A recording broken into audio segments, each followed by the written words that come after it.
السلام عليكم ورحمة الله، حياكم الله إخواني. أرجو أن يكون الجميع بخير وعافية. والله أشعر بالمسؤولية وأني أدين بالتوضيح والبيان، فالأمر صراحة مؤلم حينما يكون لشخص متابعون يطمعون أن يدلهم على الخير، وفيهم ناس على جهل وعلى بساطة عقل، فبدل أن تبسط لهم وتبين لهم الحق تستغل جهلهم بالاصطلاح الشرعي وثقتهم بك لتلبس عليهم فقط لتجعلهم في صفك وتستكثر بهم وتتقوى بهم وهم على نياتهم مساكين. على كل حال، ما يحدث في قضية الشيخ فركوس هو مسألة شخصية، شخصنة وانتقامات، والمسائل الشرعية مجرد ذرائع، وسيتضح ذلك لكل سليم عقل وفطرة. الشيخ فركوس له أعداء كثر، وقبل هذه الفتنة كان هناك سلفيون معه وتركهم الشيخ لأنهم مطاطيون احتوائيون، والذين عادوه في الفتنة الأخيرة في الأولى كانوا طبعا معه. في خضم كورونا استجدت بعض المسائل التي تتطلب اجتهادا، الصلاة في الأبنية، إقامة الجمعة، ومسألة التباعد، والشيخ ظهر له أن هذه الصلاة بالتباعد لا تجوز. بعضهم قالوا الشيخ لا ينظر للضرورة ولا يقدرها، هذه الكذبة الأولى. الشيخ قال لهم مش نتجاهل الضرورة، بل الضرورة هنا متوهمة غير موجودة، خصوصا أن تتخيل يعني الساحات كلها، المحلات، المطاعم، المقاهي، الملاعب، المدارس، الجامع، كلها تراص وتخالط إلا المساجد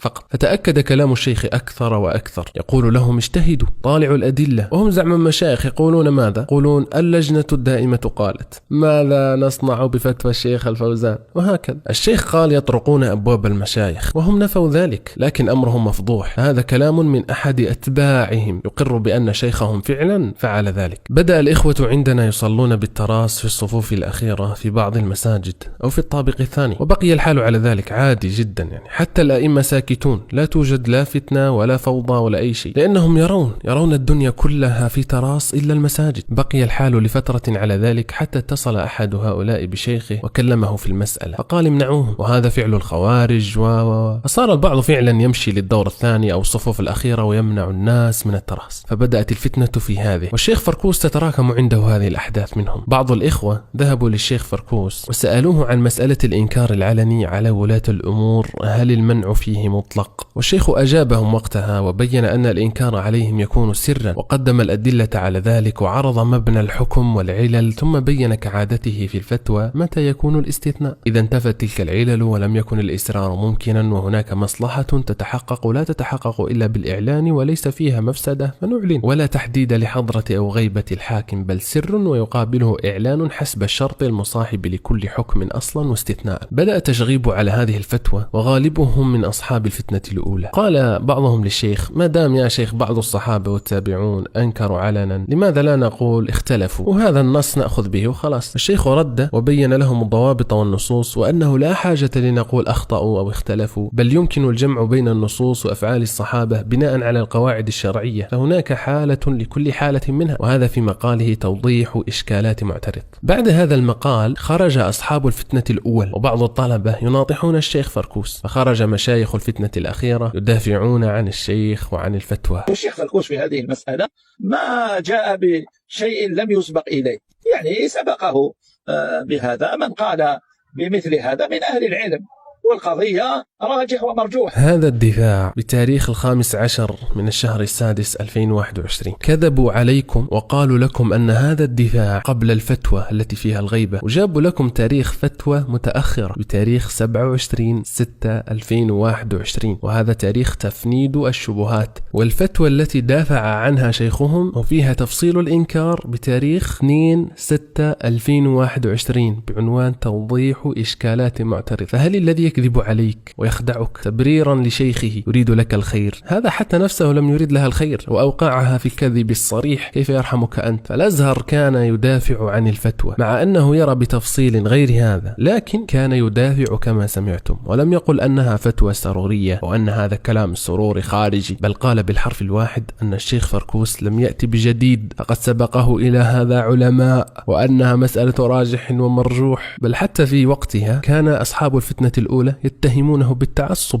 بأنه متعصب للشيخ فركوس، بل حتى بعد الرد الثالث والتفصيل الثالث في المسألة كانوا لا يزالون يثنون على الشيخ. وهذه صوتية فيها 17 دقيقة كاملة لجمعة، طبعا المجالس دائما في وليمة، يمدح فيها الشيخ فركوس وأنه لم يرى له مثيلا، وهذا بتاريخ 13 من الشهر السابع 2021 قبل خروج شهادة للتاريخ بشهرين. بل حتى لما خرج بيان الشيخ فركوس بعضهم قال لهم هذا يطعن فيكم، فقالوا لا، هو يقول إخواني الدعاة. وفي هذه الشهادة الشيخ فركوس ما قال عنهم مبتدعة ولا أخرجهم من السلفية وما شابه. الشيخ تراكم عنده تقاعسهم ولم يرضى منهجيتهم العوراء مع الوقت. لم يقل لهم أنا السلفي فقط وأنتم مبتدع، بل قال لهم لا تقرنوا أنفسكم بي وباسمي، خلاص أقيموا الدعوة وادعوا إلى الحق بجهدكم وأنا بجهدي، لكن لا تقرنوا اسمي بكم ولا تنسبوني أو ما شابه. فهم أمسكوا أنفسهم قليلا طمعا في الرجعة أن يتراجع الشيخ. والشيخ قال لهم يوم كنت أفصل في النوازل وأجتهد وأدعوكم للاجتهاد والتصدي للأغمار الصغار أدعوكم، تجاهلتم كل ذلك، والآن لما قررت ترككم ترجعون. يعني بالمختصر طلقهم. وبعد هذا يا طويل العمر اشتغلت آلة الانتقام، وخرج شيخهم حرفيا يقول عن الشيخ فركوس سأجعله يندم على يوم فكر فيه في إسقاطي. لذلك قلت لكم من البداية المسألة شخصية والمسائل مجرد ذرائع لا أكثر ولا أقل. والآن ننتقل لهؤلاء وكذبهم. وأنا ما خرجت الآن إلا لأجلك يا أخي السني طالب الحق. قال قائلهم تقولون هم بدأوا الطعن في فركوس بعد شهادة للتاريخ، لكنه في الشهادة نفسها يقول أنهم تأكلوا وفعلوا.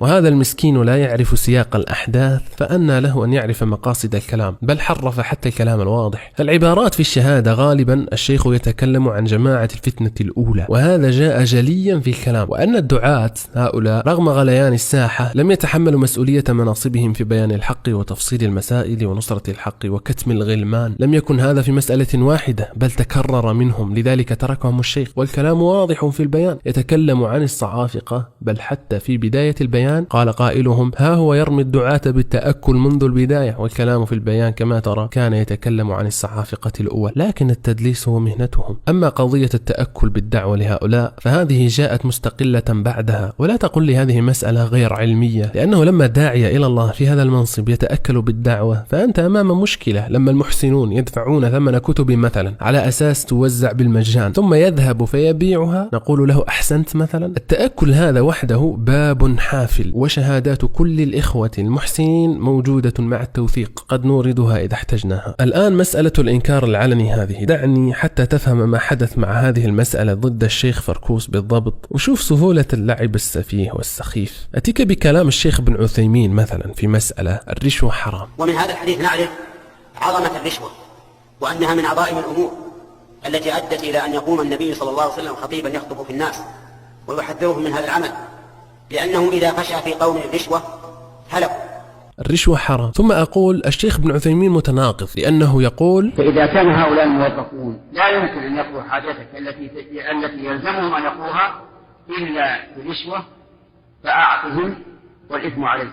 سهلة. أو أقول ابن عثيمين يجيز الرشوة ويقول تجوز، وآتيك بكلامه هذا. أما الحقيقة فإن الشيخ يقول الرشوة لا تجوز حرام، أما ما أجازه هنا فهو استثناء. وأستطيع أن أدلس عليك أكثر وأقول لك بل يجيزها، والحديث صريح وواضح، لعن الله الراشي والمرتشي، والحديث لم يستثني. وأدوخك أكثر وأقول لك اسمع كلام المشايخ، اسمع كلام ابن باز. ما حكم الرشوة إذا كان حقي المعلوم أو تعويضي المقدر لي لن يتم إلا عن طريقها؟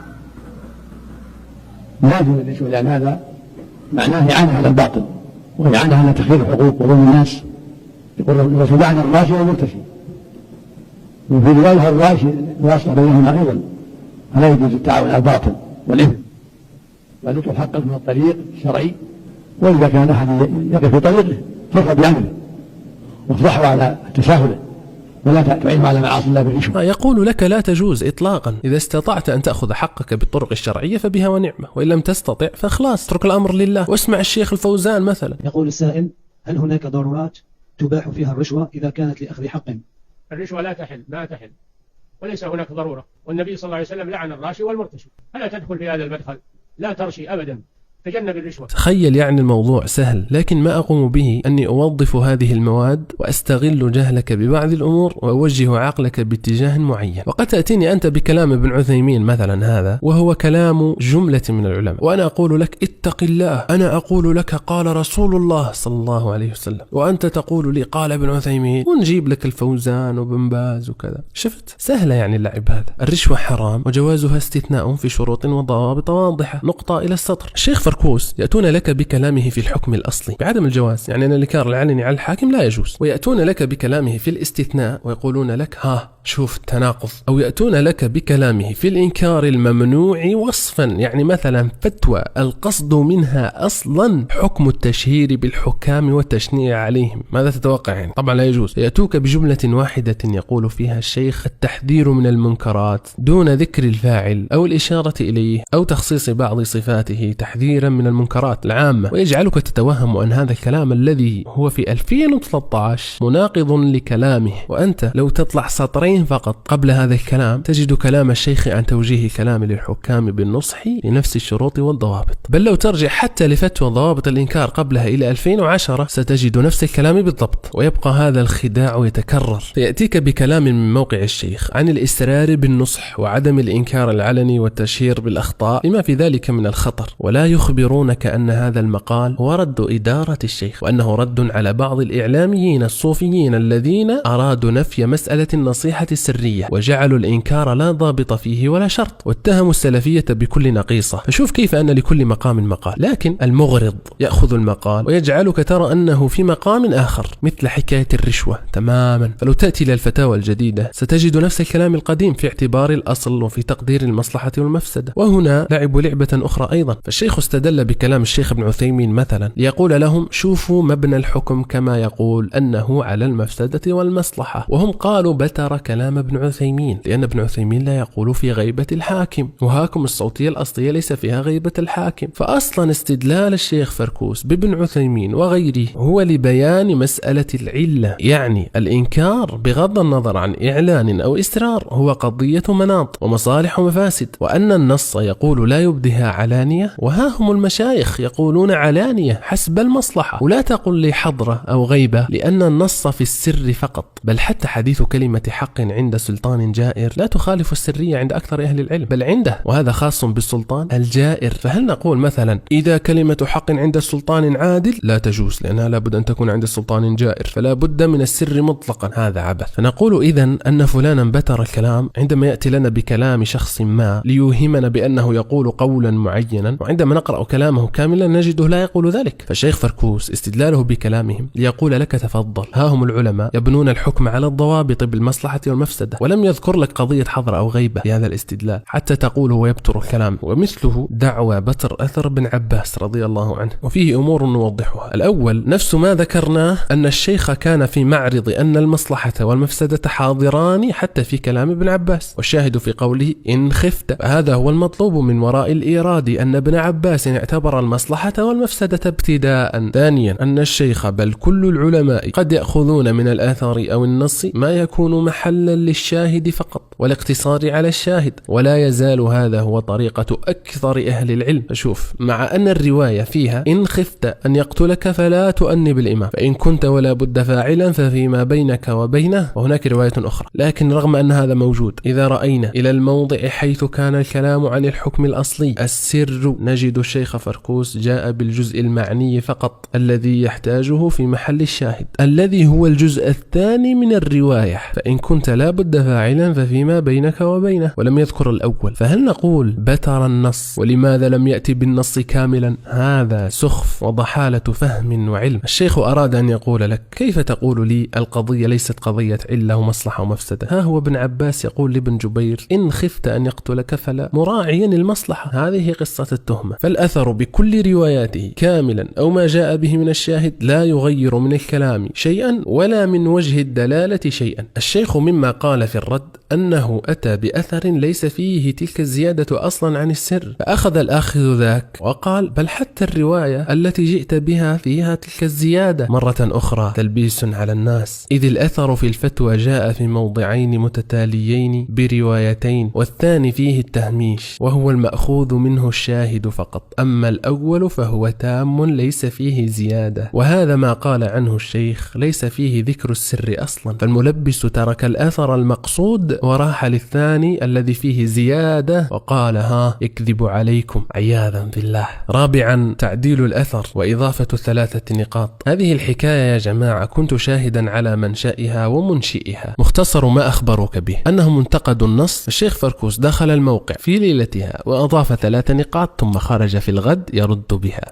أولا التعديلات والترقيمات هي مهمة إدارة الموقع وليس الشيخ، وهذه التعديلات تتم دائما منذ نشأة الموقع وليس في ذلك أي عيب أو منقصة، لأنه لا يوجد تعديل فيه تزوير أو تبديل أو غير ذلك، غالبا أقواس نقاط تلوين. أما الفتاوى فالتعديل عليها معروف أنه إذا أفتى الشيخ ونوقش في الفتوى أو زادوه في تفصيل السؤال فيوجه بإضافة تفاصيل أو إثراء بنصوص أو مصادر أو تهميش إلى غير ذلك، خصوصا إذا كان السؤال من أحد طلبته، فإذا زاده في السؤال تفصيلا زادوه. ولكن أبدا ليس هناك تغيير حكم حلال وتغير صار حرام مثلا أو العكس، أبدا. حتى أبين لك أن هذا هو الطبيعي في الموقع اخترت لك فتاوى عشوائية على أن تكون في مسألة ليس عليها جلبة، ليس فيها تجاذب حتى يكون هناك داعي للتعديل. فهذه الفتوى مثلا شوف قبل التعديل تجد التعديل في علامات الترقيم في ضبط الكلام كما ترى. شوف هذه الفتوى مثلا عن التيمم، شوف قبل التعديل وشوف بعد التعديل، إضافة نصوص إضافة تنبيهات لا تضر الفتوى ولا تغير الحكم، فالحكم هو. فلو كان للشخص مثلا عدوا في مسألة التيمم ويدخل ويقول لك ها شوفوا فركوس كيف يضيف نصوص للتيمم.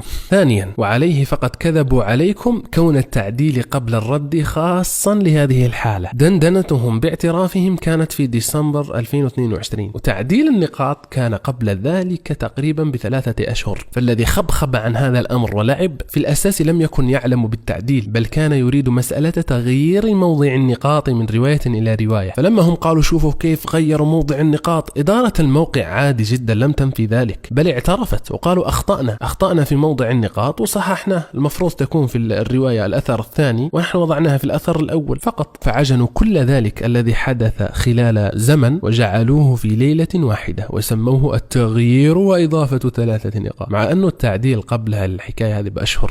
لذلك قلنا حكاية التعديل هذه سخيفة، لأن التعديل أصلا وإن لم يكن لم يغير ولا شعرة واحدة لا في الحكم ولا في التفصيل ولا في أي شيء، فهذا تابع لمسلسل التصيد والترصد. طيب هل تعرف ما هي قاسمة الظهر؟ ركز معي. الذي أخرج الحكاية هذه عنده تطبيق هاتفي للشيخ فركوس يحمل فيه كل محتوى موقع الشيخ وبتحديث اختياري يدوي بنفسه. فشوف المضحك، هو دخل التطبيق قال لأنه فيه الفتوى قبل التعديل لأنه لم يقم بالتحديث، لكن فضحته لعبته. الفتوى هذه يا جماعة هي الثالثة، تفنيد شبهات المعترضين، قبلها توضيح إشكال معترض الذي فيه ذكر التفصيل، قبلها فتوى الإنكار العلني. رفعهم كلهم بالاختيار بيده للناس، وهو لما تكلم قال أنا من البداية ضد الشيخ وأنا من الأول ضد الفتاوى ومن البداية أبين، وهو 3 فتاوى كاملة محملها لأشهر في تطبيقه للناس ويكذب بلا حياء، وهذا نفس ما فعله شيخه، وهذه صفتهم كلهم الكذب بلا حياء والتلون عياذا بالله والعياذ بجناب. لذلك قلنا هم مشخصنينها مع الشيخ. فلما تجيب له مثلا كلام الشيخ الوادعي رحمه الله،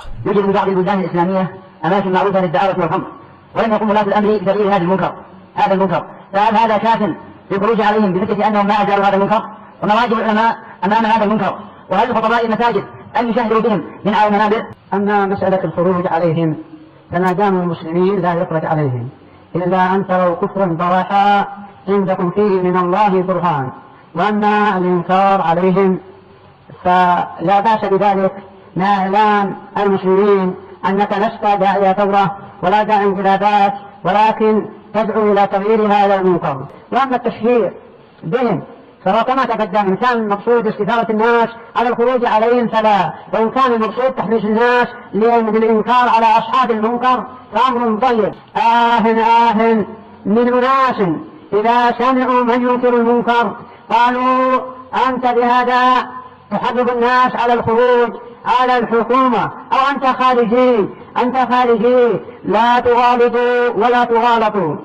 الذي يدعو الناس للثورات والانقلابات هو الذي يدعو إلى الفتن. برروا له ولو بالكذب، قالوا لك تراجع، مع أن الشيخ لم يتراجع عن التأصيل والتفصيل، بل قال بهذه الضوابط للإنكار حتى من فوق المنابر. الشيخ الوادعي رحمه الله كان له كلام في الحكومة السعودية، فلما بينوا له تراجع، فهم كعادتهم لبسوا وكذبوا، والشيخ رد عليهم وعلى أمثالهم حتى من وقتها. كثر السؤال: هل أنت تراجعت عن كلامك على الحكومات؟ تراجعت عن كلامي عن الحكومة السعودية جزاهم الله خيرا، أما ما عداها فلا.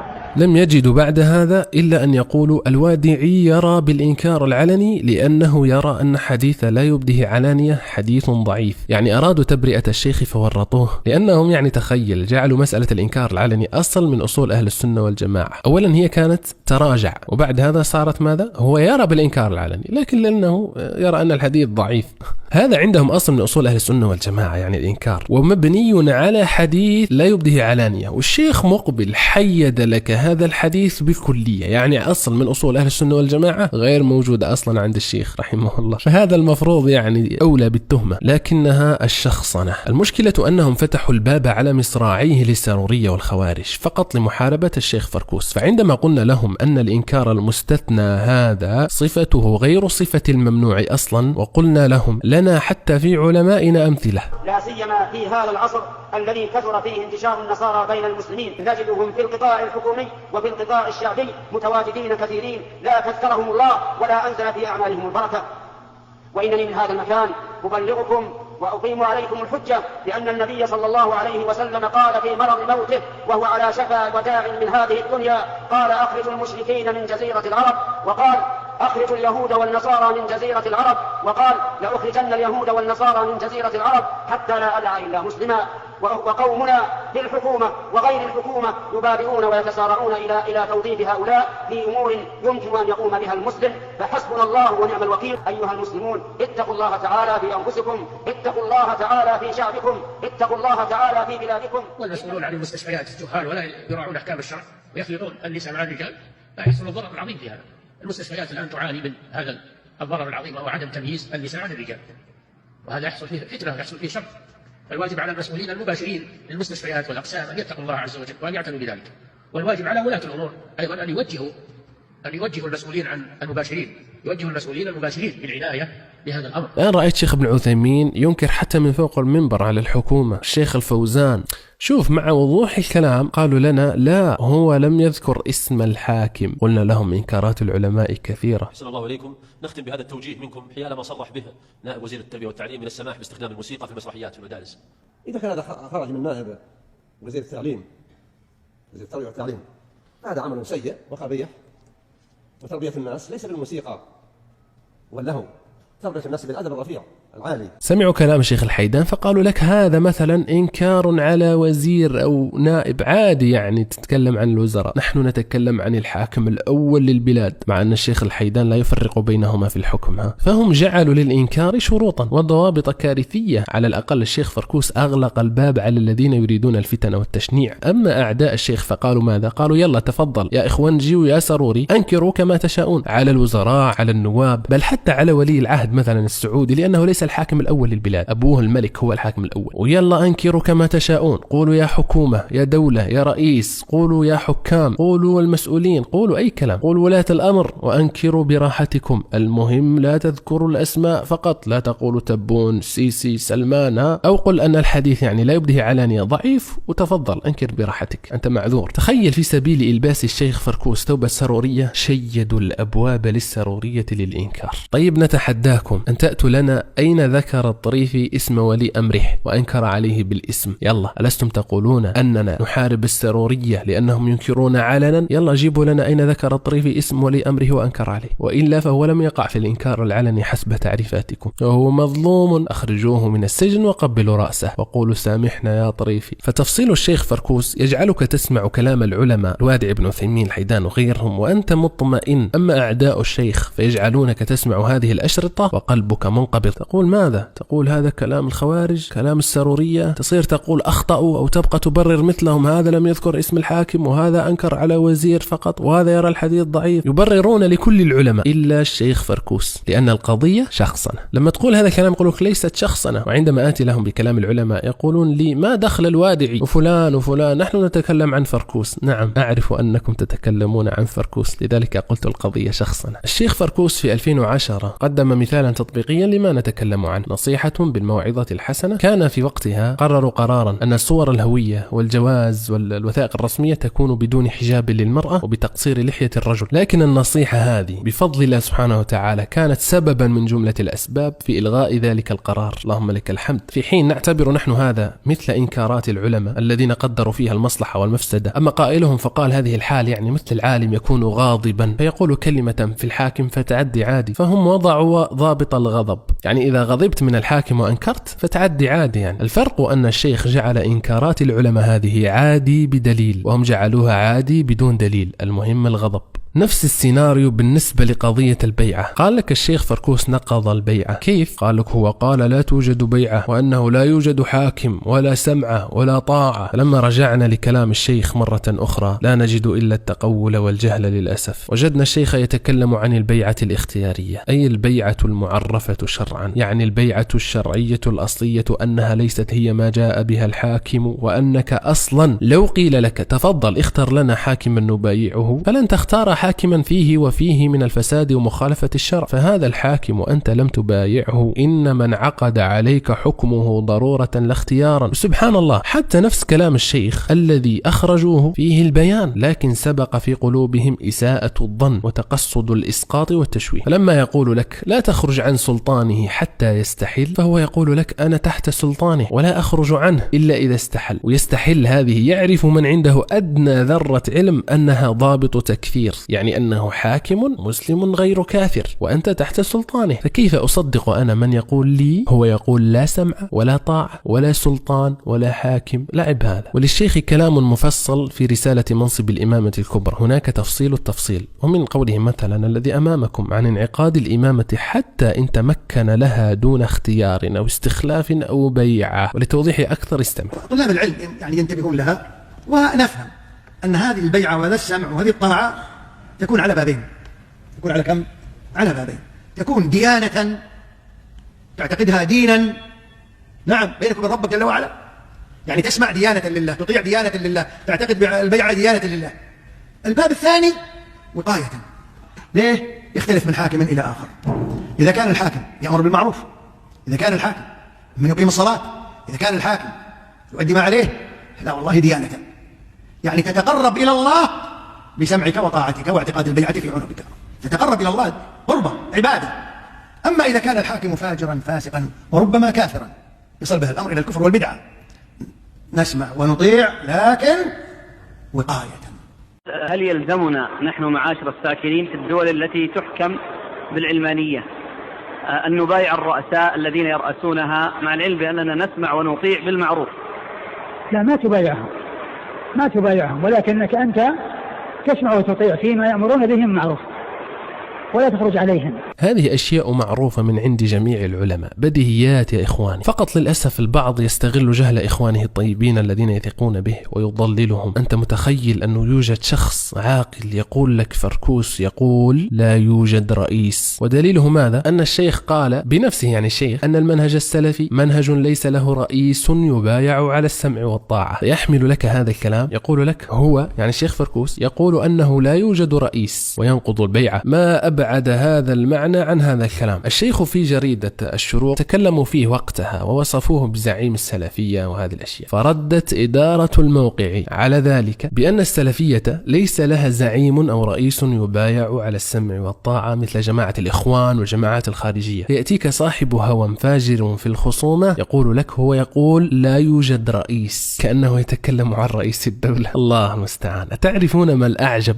أمران. أن شيخه شخصيا رأس العداء للشيخ فركوس، الكلام هذا موجود في موقعه، فهل يتجرأ على شيخه ويقول بأنه ينقض البيعة أيضا؟ ثانيا، شخص يأتي بكلام في فتوى طرق تنصيب الإمامة، يقول بأنه كان يقول أن الإمامة تنعقد بالنظم الوضعية، ثم أصبح يقول لا توجد بيعة أصلا لأنه قال السلفية ليس لهم رئيس، ويوهمك أن الأمر بهذا تسلسل فعلا، يعني كان يقول البيعة تنعقد ثم صار لا يوجد رئيس ولا تنعقد، مع أن الكلام الذي أتى به أولا من طرق تنصيب الإمامة 2011، والموضع الذي ادعى أنه تغير فيه وصار يقول لا يوجد رئيس من الرد على الشروق في 2008، قبلها ب4 سنوات شيخهم قال تغير لما تغير، أما الآن صار تغير قبل أن يتغير. الله مستعان. هذا فضلا عن أن هذا تحريف وتصريف شديد للمعنى كما بينا. وأمر آخر، شخص يقضي ساعة من الزمن يقول لك شيخك تغير، شيخكم تغير وصار ينقض البيعة، ثم يستدل لك بكلام من 2008.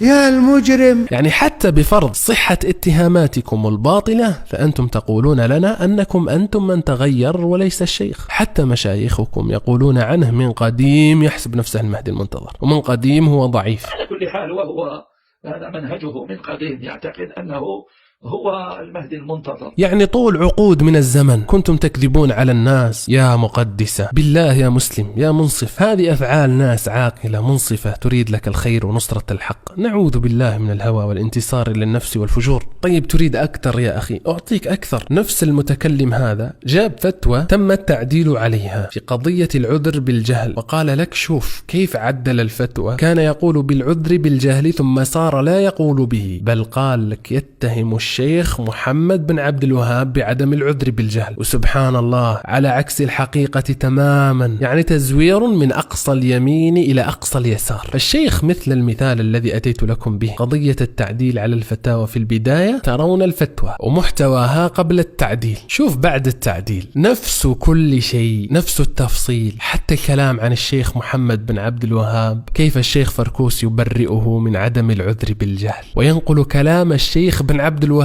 نفسه في تبرئة نفسه من التكفير وعدم العذر بالجهل، مع ذلك يكذبون عليك في وجهك، يقول لك يتهم محمد بن عبد الوهاب بعدم العذر بالجهل. وأي فتوى فيها تعديل ستجد أنهم تركوا لك يعني التسجيل الصوتي الأصلي القديم، والفتوى هذه قديمة. لو تدخل فتوى جديدة مثلا 2019 تجد العذر بالجهل أكبر من رؤوسهم، الله المستعان. طيب تريد مثالا آخر، جاب لك موضعين وقال فركوس في موضع يقول هذا الحديث صحيح، ثم غير وصار يقول ضعيف لأن الحديث لا يبديه علانية، حديث يكره السرورية. والحقيقة أن الرواية في موضعين كل موضع فيه بيان موضوع مختلف. لكن لأختصر عليك، لو أن الشيخ صار فجأة يضعف الحديث، أليس من المنطقي أكثر أنه ببساطة يغير المصدر والتهميش ويجيب لك مصدر يضعف الحديث أصلا مباشرة؟ لكن لما تشوف المصدر الذي أرجعك إليه الشيخ لأخذ حكم الحديث هو نفسه في الموضعين، فقط مرة أعطاك رقم الحديث ومرة رقم الصفحة والمجلد. ولتعجب أكثر أن الموضع الذي قال فيه القائل أن الشيخ كان يرى صحة الحديث موهما إياك أن الشيخ أورده حين كان لا يرى بالإنكار العلني، لكن لما تشوف تجد أن أصلا الموضع الذي أتى لك منه بالحديث موجود في فتوى الإنكار العلني بحد ذاتها. وشوف مثال آخر عن الإجرام، فتوى في أنواع التوحيد يوهمك مرة أخرى أنه تم تعديلها لتغيير الحكم أو التأصيل، الفتوى قبل التعديل، ثم قال لك عدلها ليضيف الحاكمية مثل السرورية، يعني تصير الربوبية والألوهية والأسماء والصفات والحاكمية، مع أن التعديل الذي أضيف إلى الفتوى هو الرد على الحاكمية بالفهم السروري، فقرة كاملة مضافة ليقول لك أن الحاكمية ليست قسما رابعا من أقسام التوحيد، فهي داخلة في الأقسام الثلاثة كما رد أهل السنة جميعا. نقول الحاكمية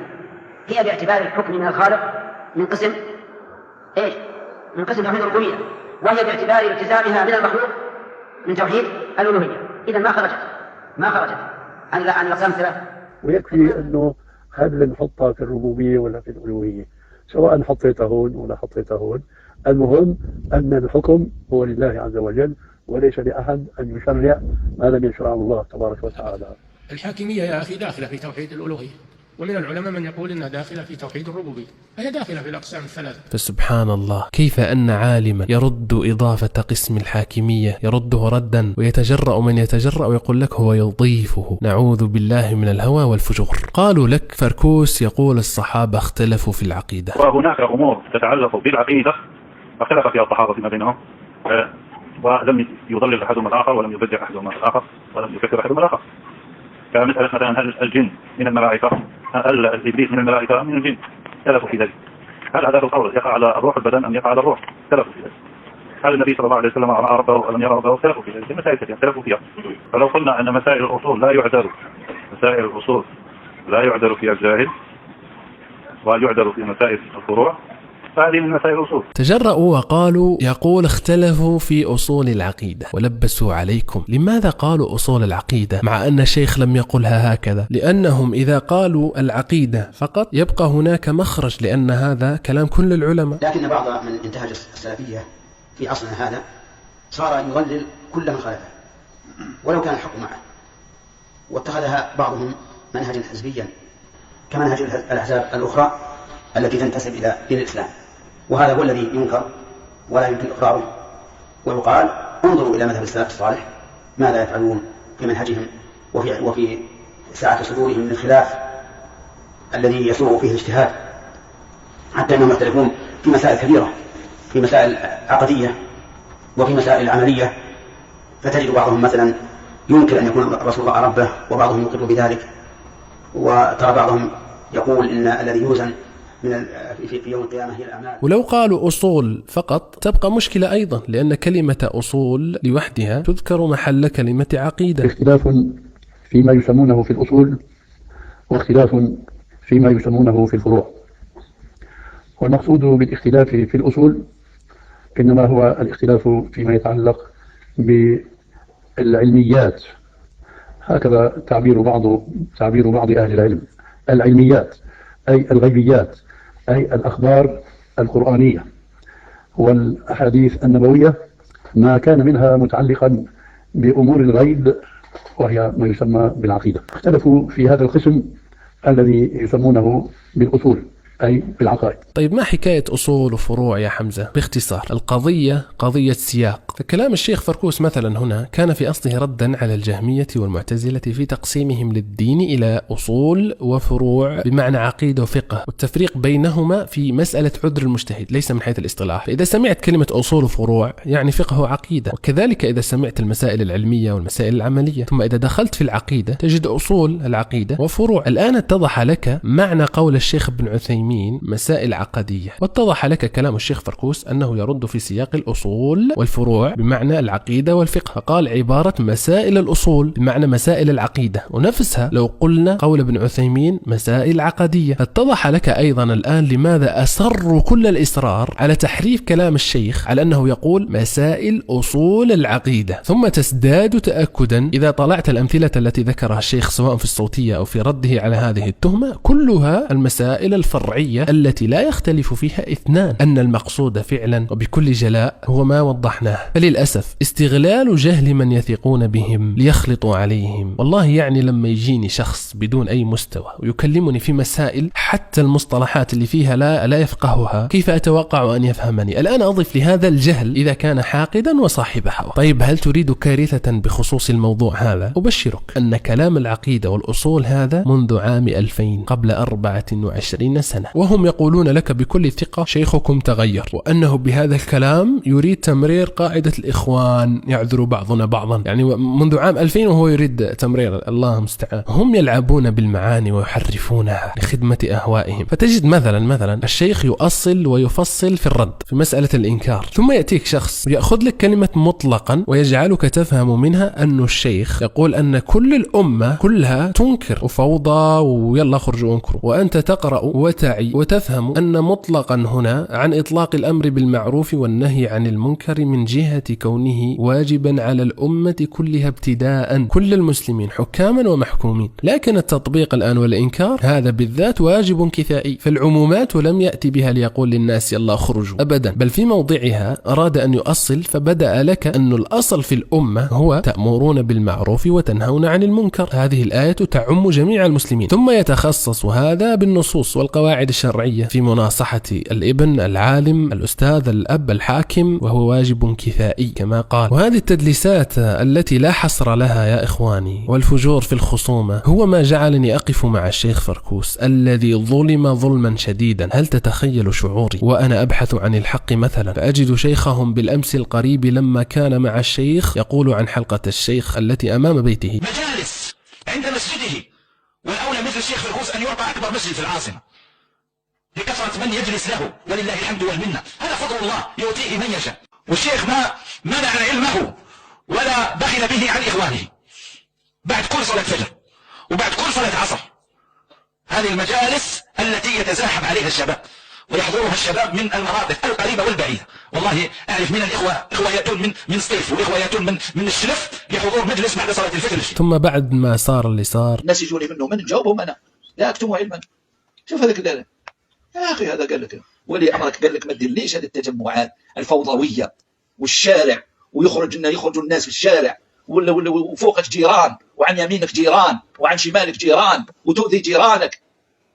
يا عباد الله اتقوا الله في أنفسكم. يعني بعد ما صار اللي صار أصبح فجأة المجلس أذى للجيران وهم يهراجان، يعني بالأمس لم يكن يؤذي الجيران، كان عادي ومن نشر العلم وعدم البخل به، ولما تركك صار يؤذي الجيران. وأيضا كيف يكون موقفي وأنا أعيش في بلاد إذا مشيت للجيش مثلا تحلق لحيتك، وغالبا تسمع سب الدين والرب من حولك وتضييع الصلوات والقسم بغير الله. ثم لما يجي الشيخ ويصف هذا المحيط بأنه عافٍ، يجيني شخص ينفي لي هذا الكلام الواقع، يريدني أن أتجاهل واقعا يعيشه شعب كامل وأقول له نعم معك حق يا فندم، مع أنه شيخه نفسه يفتي نفس الفتوى. يعني إذا كان محيط ليس فيه ذلك، لماذا شيخك نفسه كان يفتي بعدم الالتحاق بهذا المحيط؟ ولكن السؤال، وهذا الظاهر من سؤال السائل، هو ما تعلق بما يقع من المخالفات في الجيوش في البلاد الإسلامية أو العربية، وهي مخالفات مع الأسف الشديد كثيرة،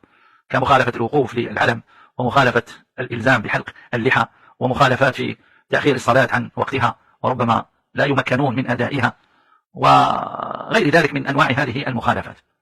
وبالتالي هذا الأمر يجعل الالتحاق بمثل هذه المؤسسات إذا كان الأمر اختياريا العلماء لا ينصحون بالالتحاق بها. يعني أصلا المفروض أن لا ينتقدوا هذا الكلام من الشيخ لأنه ليس عن ولي الأمر، ولم يذكر اسم ولي الأمر حسب شروطهم، تكلم عن مكان يعني عادي المفروض تعدي عادي. وكيف تصدقهم وهم يقولون لك نحن من تركنا فركوس، ويقولون لك يعني تركوا فركوس قبل الشهادة، وشيخهم كان يبكي تزلفا للشيخ قبيل خروج الشهادة وبعد خروج الفتاوى كلها والتفصيل كله. وعلى رأسهم شيخنا الهمام حفظه الله جل وعلا وبارك في علمه وأنفاسه، شيخنا الشيخ فركوس. ثم بعد الشهادة يفجرون، يسأل عن الشيخ فركوس فيضحك ضحك الذئب ويجعله أسوأ من الخوارج، أنه سروري تكفيري يكفر الحكام. تتم للسؤال يقول هل الدكتور وافق السرورية أم هو سروري؟ وجزاكم الله خيرا.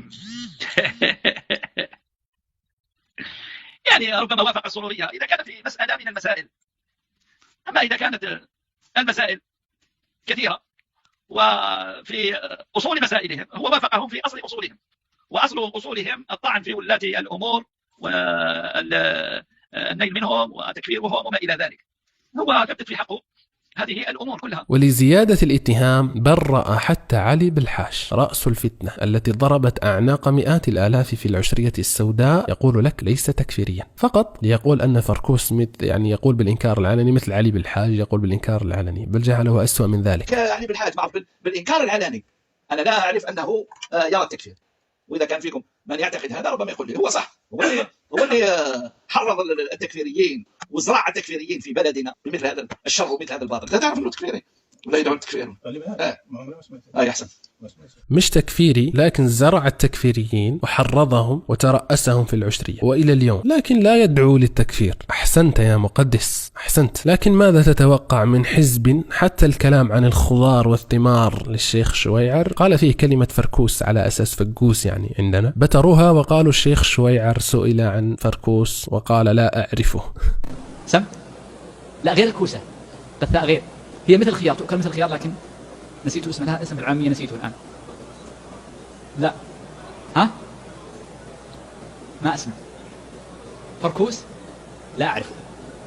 لا أنا أعرف أن الفركوس عند أهل الجزائر هو العصفور الصغير، هذا الذي أعرفه. والله نحن أمام مسخ سبحان الله، وكل كلامهم هذا وقالوا لك هذا قطرة من بحر، يعني من أخطاء فركوس، وهم لا شك يقصدون بحر الكذب. الشيخ فركوس عاصر فتنة جهيمان، ومرت عدة ثورات كسوريا والعشرية السوداء وحرب الخليج وغزو العراق وكل ثورات الربيع العربي بهولها التي سقط فيها مشايخ السرورية كلهم، خصوصا في مصر الحويني وحسان وغيرهم. ثم جاءت المظاهرات الجزائرية 2018 وخرج ملايين الجزائريين إلى الشوارع. لكن خلال كل تلك الفتن الشيخ كان ثابتا بفضل الله في كل فتنة، ينصح المسلمين ويحذرهم من الفتن وفتنة الخروج على الحكام وخطر المظاهرات، وما ركب موجة فتنة قط ولا كان يوما داعي فتنة. ويقولون لك هو سروري مندس. كيف مندس؟ 50 سنة جاءته كل الفرص للفتن وما خرج، بل حاربها ورد على كل أهلها. نسأل الله أن يجازيه خيرا وينفع به ويوفقه للهدى والخير ويختم له بالحسنى. الشيخ ليس معصوما، ونحن لسنا عبيدا له، ولسنا معه في كل شاردة وواردة نقدسه، بل فقط هو مظلوم وفجروا ضده كل فجور وتكالبوا عليه وأوغروا صدور الناس عليه، حتى لسنوات لم يعد لهم هم إلا التفتيش والتصيد والتدليس والكذب الفاضح، كأنها صارت وظيفة لهم بدوام دائم لا عطلة فيه. ولا غرابة في هذا حينما تكون البداية